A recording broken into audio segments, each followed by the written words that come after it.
Oye! Oye! Tumekuja tena na bunge la wananchi. Mimi nataka kusisitiza ile maneno dadangu amesema hapa, ni kwamba vijana na sisi tujitume. Kwa mfano kulikuwa na application imetolewa juzi na national government ya Nyota. Kuna vijana wangapi wali-apply hiyo kitu? Ndio hata kama unaenda kusema usaidiwe, jamani useme mimi nili-apply Nyota, hata ndio hii application yangu.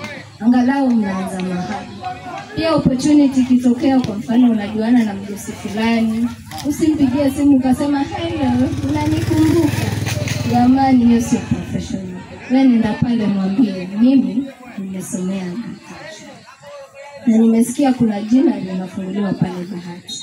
Sasa mimi hata mkanipatia hiyo ya kununua pamba, ya kusafisha pale ndani, mimi sikatai. Uanzie hapo chini, alafu wataona ile kujituma yako, ndio watakwambia na wewe ulisema ulisomea nini? Haya basi ingia, kuna nafasi hapo. Kwa hivyo vijana tafadhali, opportunities zikitokea usikae kule nyumbani.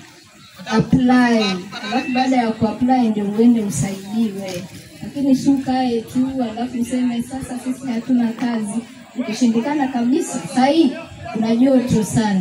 Sitengeneze ice uzungushe.